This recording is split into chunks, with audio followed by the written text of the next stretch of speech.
Alright, omulungi atugoberera ku mukutu gwa Credible Media UG. Salamu alaikum wa rahmatullahi wa barakatuh. Ganja Fadige manya. Tubebaza okulika nti mutambula naffe na bwe kityo. Tubasaba okulika nti musubscribinga, mulaikinga wamu n'okusharinga content waffe. Kituwe amaanyi okwongera okulika nti ate tubaweereza. Na bwe kityo tuzze okulika nti kuba tochi mawulire agatambula wano mu nnyaffe Uganda. Okusingira ddala tugenda kutunuulira ku kitongole ekya National Environment Management Authority Kinema ekyagunjibwawo mwaka gwa 1995 mwezi ogwokutaano okulabika nti kirwanyisa n'okuuma n'okulondoola obutonde bw'ensi omuli ebibira, entobazi n'ebirala byonna ebigwa mu kategole eyo. Nabwe kityo ekitongole kino ssaawa zino kiri mu kulabika nti kifeffetta awamu n'okulabika nti kifa kuza abo bonna abeesenza mu ntobazi wakati mu kulabika nti bababonereza batya nga babamenyera amayumba gaabwe. Okusookera ddala tuvumirira ne sekuvumirira abantu bonna abeesenza mu ntobazi n'abakolagana n'abo abeesenza mu ntobazi.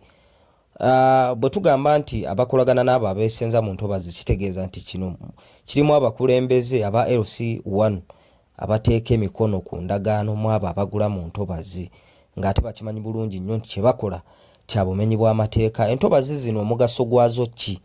Omugaso gw'entobazi kwe kulabika nti zisengejja amazzi oba oli awo nga tegannayingira nnyanja. Wano e Kampala Uganda, ebitundu by'e Kampala ne Wakiso, entobazi zonna ezirimu ne Mukono oba oli awo n'Ejjinja zisengejja amazzi agayingira mu Lake Victoria oba ennyanja Nalubaale oba oli awo n'ebeera fresh essaawa 4. So nabakira abantu bonna abeesenza mu ntobazi mukolera ddala nsobi. Naye ekisinga okulabika nti kyennyamiza kwe kulabika nti wakati mu kuba nti ekitongole kya NEMA kikangavvula abo abeesenza mu ntobazi mulimu kye bayita double standards oba mulimu kye bayita abaana n'ebyana. Tulabye ekitongole kino ng'abantu bakaaba amaziga naddala abantu b'omu Lubigi ne Wakiso wano bagezezaako okulabika nti bamenya amayumba mangi nnyo ogasuula ku ttaka. Bizinensi z'abantu nnyingi nnyo zirabise nti zigezezaako okulabika nti zoonoonebwa mu kikwekweto kino. Naye abantu kye basinga okulabika nti bavumirira okwesenza mu ntobazi kibi ne double standards zino abantu abamu booli awo ne balabika nti balekebwa olw'okuba nti oba oli awo banene abawejjere ne bakifiiramu bokka. Bw'otunuulira abantu be bagezezaako okulabika nti bamenyera ebintu byabwe be bantu bano abaawansi. So kye nabadde ngezaako okugamba nti eno gavumenti tugiyita centralized system of administration. Obukulembeze bugenda buva waggulu okudda wansi okuviira ddala ku pulezidenti, abantu abajjawo awo, abakulembeze abajjawo awo, ba councillors okutuukira ddala ku chairman LC1. Kakati chairman LC1 wano naye ateekwa okuvunaanibwa n'okukangavvulwa kuba omuntu nga tanneesenza mu ntobazi lwaki ate omukolera endagaano ng'okimanyi bulungi nnyo nti waaguze ntobazi. So embeera zifaananako bwe zityo, obukulembeze nabwo bunenyezebwa.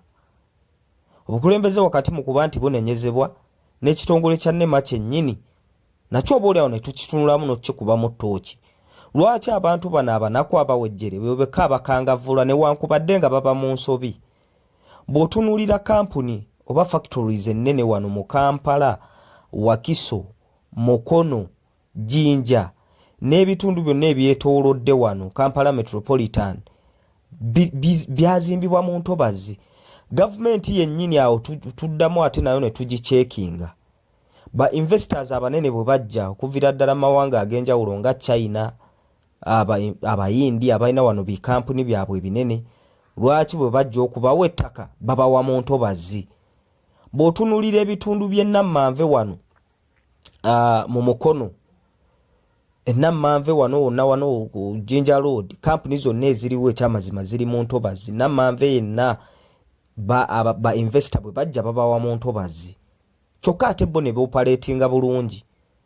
Kakati munnansi ye yakola ensobi n'azimba mu ntobazi ate ye n'akwatibwa bubi nnyo ne batabalabula kuba kakati bw'otunulira ekyabaddewo wano Wakiso abantu be bamenyedde ebintu byabwe tebaba wadde na chance oba oliawo kujja bintu byabwe naddala abama business tebaba wadde chance kujja mali yabwe mu mayumba gano wabula nayo yaboyeddwa mu nduumo okitegeera ate nga company ziri endala nazo ziri mu ntobazi so ekisinga okuluma bannayuganda mu mbeera ezifaananako bwe zityo ze double standards mu mbeera ezifaananako bwe ziti kitegeeza nti etteeka bwe lijja omulimu gwa nnema bwe guba nti kukuuma butonde bwansi ng'entobazi teteekeddwa kuzimbwamu kintu kyonna lwaki bba abanene be twandiise abanene bo basigala boopaleetinga mu mbeera ezifaananako bwe zityo so bannayuganda wakati mu kuba nti bakaaba amaziga amayitirivu olw'embeera ekitongole kino ekya nnema gye kibakwatamu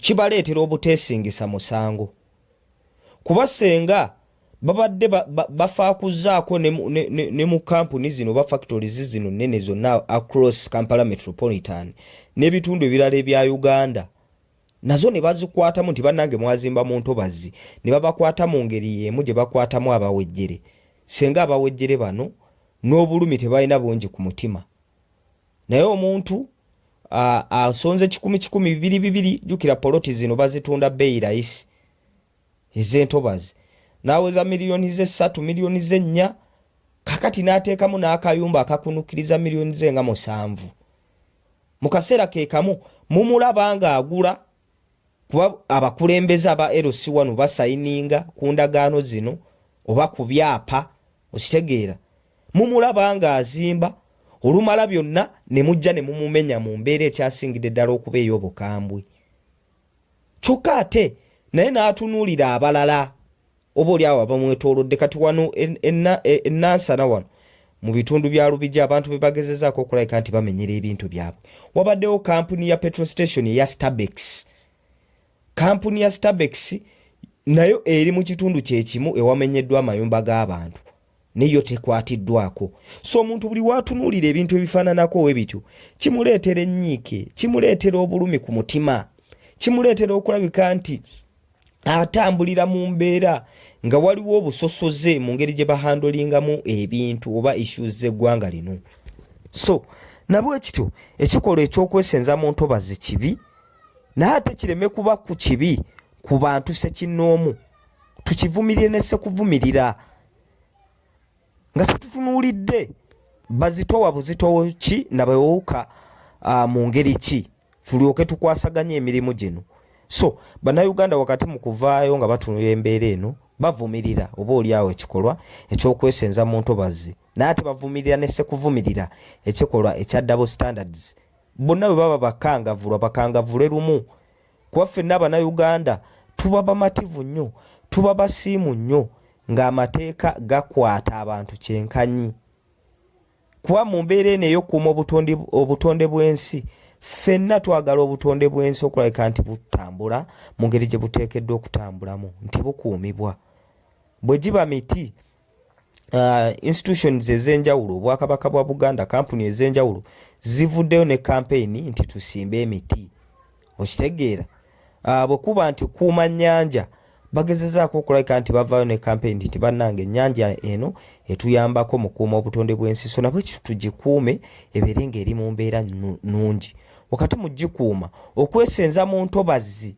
kye kimu ku bye tulina okulabika nti twewala kuba tutegedde bulungi nnyo omugaso gw'entobazi guno mu kuuma ennyanja zaffe so nabwe kityo tusaba gavumenti n'ebitongole bya gavumenti nga nnema bareactinge baleme kureactinga ku banafu bokka n'abanene kuba bw'otunuulira wano Bombo Road realistically n'ogenda n'otunula factories zonna zeesenzeddwa bazizimbawa ziba ntobazi era ekisinga okwennyamiza Kagabe Mayinja n'ettaka baliyo abantu balaba nti awo gavumenti banaba ba investor we bayiye ettaka oba oliawo n'amayinja gano eyo ntobazi era bagenda labika nti babiteekawo waggulu bazimbeko factories zaabwe kakati Munnayuganda ye bw'ona omugoba mu ntobazi onooba omusigidde kifaananyi ki nga ba investor bo mubakkiriza ne bakola ebintu ebyo tukiraba ku Bombo Road tukiraba ku Masaka Road tukiraba ku Jinja Road tukiraba wonna ewali factories ebinene naddala n'emmanve nammanve awo wonna zaali ntobazi ne wonna wafumbekeddewo factories ez'enjawulo kakati ate bw'ona ajja eno n'okwata omuwejjere kintu ekyo nga kiba kirabika bubi. Nabwe kityo tuveeyo n'eddoboozi eryawamu nga tuvumirira ebikolwa ebifaananako bwe biti eby'okwesenza mu ntobazi naye ate tuvumirire nnyo ne double standards zino oba okuba nti wakati mu kuba nti bakola ebikwekweto waliwo abaana n'ebyana. Ku lwa Katonda n'ensi yaffe tulina okulabika nti tuyimirirawo ekyamu ne tukiyita kikyamu wabula ate ne inequalities nazo ne tuzitunuulira ne tuzicekinga kuba buli wabeerawo inequalities automatically eggwanga liba terijja kkula. So nabwe kityo tubeebaza abatugubirira ku mukutu ogwa Credible Media UG. Ganja Fad ge mannya. Tubasaba okusubscribinga, okulikinga wamu n'okusharinga content waffe. Salaamu alaikum wa rahmatullahi wa barakatuh.